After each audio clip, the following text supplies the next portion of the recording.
Welcome to the WRAL Daily Download. I'm Megan Glova. We have a stunning new development in the case of a Fayetteville mother accused of killing her adopted children. A woman confirmed to WRAL Investigates that she dismembered the body of Blake Deven. You may recall Chris Lovingood's extensive coverage on the case. Blake is a boy investigators say Avantae Deven abused and starved to death. Him, along with his adoptive sister, London Deven. Now, the woman you'll hear about today is Blake's other adoptive sister, Cherish Deven. Chris joins us now to break down that conversation. And Chris, this was all pretty shocking to hear. So how did you first come in contact with Cherish? So the original meeting that we had was just like over Zoom. This was months ago. This was in May, actually about a month before Avantae was arrested. And I was aware of who Cherish was at the time, and I knew that she had been talking on social media. She had done some live videos. I think she chatted on TikTok as well. But essentially, I was trying to reach out to her because she was indicating that she lived in the household. Yes, she is one of the adopted children. And I go, okay, well, if anyone's going to know anything, she could very well have that answer. Mm-hmm. And so it took a little convincing, but she eventually agreed to do an interview, via video conference. And she talked about the abuse that she suffered under the household.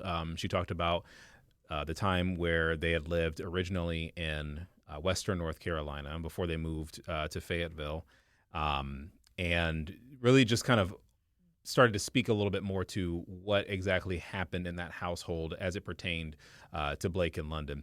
And so the second interview that I just did in person, this happened not long after Christmas. She kind of reached out to me and said, "Hey, I want to talk." She said she had been getting some mean comments, people judging her online, and she just felt like she should come forward because she believes that people just don't understand what she went through in that home. And so it was about an hour-long interview, just shy of that. I took my own personal camera equipment, went down there and interviewed her. Again, we had no photographers, so but this was worth getting, I believe, to help illustrate what happened there, but also to speak to what police told us in June of last year after Avantae's arrest, and then now we can put, a name and a face to some specific parts of that story. My job as a journalist is to make sure that I'm sticking to the facts and getting, information confirmed. And again, the things that she was telling me lined up with what police were telling us during the press conference in June of 2024. Did she at all dive into her experience? She confirms that she was involved in dismemberment. So let me illustrate, if you will. So when I tried talking to her about it for some specifics, she didn't want to go into it because essentially she's traumatized. I mean, especially if you listen to the recording that I also reported on, that at the time we didn't name who it was because no charges had been filed, et cetera. But in the recording, you hear a voice saying that Avantae Deven made them buy material and hide the body for a month and then buy a saw and then cut them, not to get graphic, but, and to do the dismemberment, et cetera, and the burning of the body. But now, because Cherish stepped forward and said, I guess I can say it like this. Essentially, during the interview, I asked about the recording, about the person in the recording says this, that, and the other. Is this you in the recording? I said, to be clear, this is you. And she said, yes. She confirmed that part of it. She literally had me buy a trash can, dude, and keep him in there for a month. And then I asked her, did Avantae Deven make you do this? And at first she said she didn't want to talk about it or to get into that part. But then later in the conversation, I had asked her specifically, some people say that you should go to jail. They may say that after hearing you confirm this is you in the recording. What would you say to those people? And she said, it's not like I wanted to do this. I was forced to do this. Those are her words. I was forced to do this. So, the story itself, it just keeps on unraveling. But to me, I thought it was critical to at least let her say her side of this because, again, the things she was telling me lined up with what police were reporting during the press conference after Avantae Deven was arrested. Right. And she also describes the time right before Deven's death and then pretty much the moment it happened. What did she have to say about those moments and how it led to what she's telling you now? So you've interviewed people. You know how it is when you ask a question and they're looking at you, but then sometimes they're looking through you. They're not really processing what you're saying or any other, I don't know, visual stimuli, etc. Right. And I asked her, I said, I feel like you're looking at me right now, but I feel like you're looking through me, like you're not here right now, like you're reliving that moment. And she started to cry because she said, she was in the room when he died, and she said she tried telling Avantae, hey, something's wrong with him, call an ambulance, call someone. And she said, Avantae essentially said, oh, he's faking it or something to that degree. And she was there when he took his last breath. And when you hear that, and also when you listen to that recording, which again, we have available on our website if you feel like you want to listen to that, she sounds traumatized in that recording. And some people may hear that and go, well, what if she just said that during recording? I mean, to our understanding, I don't believe she was aware that her former partner, who was the one that sent me that recording, was aware that she was being recorded. So, the story now is, again, trying to piece together what parts that she is able to confirm, which is why I wanted to do this story. Did she explain how much fear played into the actions that she's confirming? Oh, I mean, one of the things that she's described, and she did so in our first interview, was, when they did something perhaps that she didn't like, or if they messed up or something, they would have to write these sentences. Think Bart Simpson writing on the chalkboard, but, just over and over, right, I will not do this, or something to that effect. And she said doing those writings, that's how they earned food. And even when I asked her, a little bit more about some of the abuse that she says she, suffered in that household, she mentioned about hiding dog food in a vent just to be able to eat. And she had told me something pretty similar before as well. She didn't really go into too much detail, but she said that before. And she even mentioned how Blake looked before he died. He said he was skinny, clearly malnourished. And yeah, it's, she again started to cry because she was reliving that again. But in terms of the fear, take all the moments I just mentioned, and the fact that she said they were beaten at some points. And, at the time of the press conference from police, they said that they had heard that sometimes someone would be injured and then Avantae may use honey to heal it or something like that. So not quite getting the care that they may have needed. And previously, Cherish also mentioned she couldn't remember the last time she had went to the doctor's office. I believe she said she went once when she was 10, and she couldn't really recall any time after that too. So you take all these aspects to it, and then also consider the fact that this is their adoptive parent. This is someone who's in power, as we know it. That is how she sort of describes that fear that she had there. And when I asked her, well, what was it?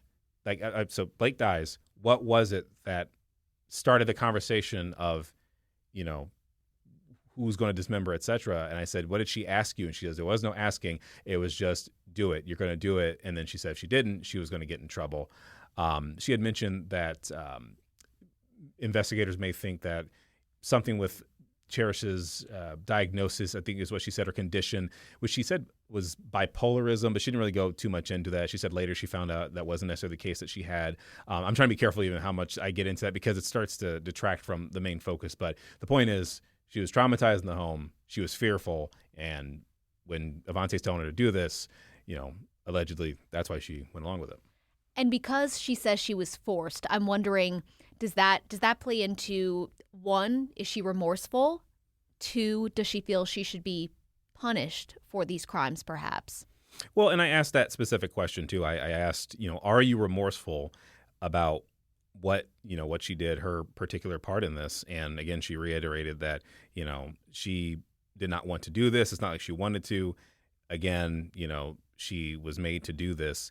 And in terms of, does she feel bad? I asked if she could say anything to the biological parents of Blake and London. What would you say? And actually, let me edit myself here real quick because she mentions that she was not in the house when London died. So I just want to edit myself when I say that. But so I was focused on Blake. And she essentially said she's sorry that, Blake's adoptive mother, or rather his biological mother, had to go through this.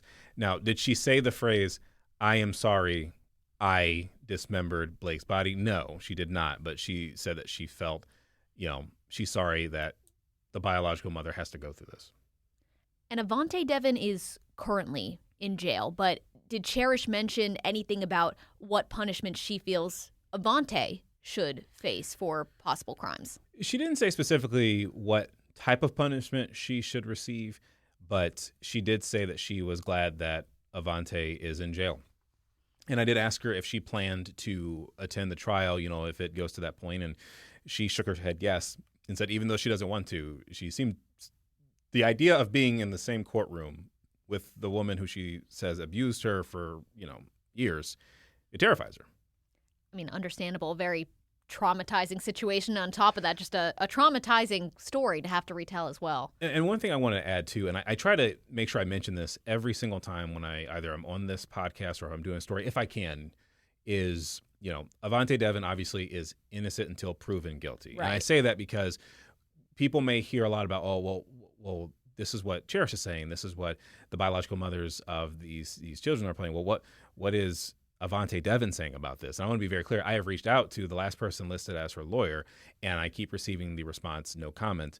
And I have been trying to get in contact with Avantae in jail to no avail. But I mean, I'm trying because I feel like when we're putting these stories together and when we're saying, well, your adoptive daughter is saying this, especially something like this. I mean, like having her adopted daughter dismember this boy's body, we have to ask them about that. We have to try to get clarity from them. We've tried to reach out to Fayetteville Police, the Cumberland County District Attorney's Office, which reasonably I surmise they cannot tell us any of this because it's a part of their investigation. But again, it is my responsibility, not just my job, my responsibility to ask that question and to make that clear.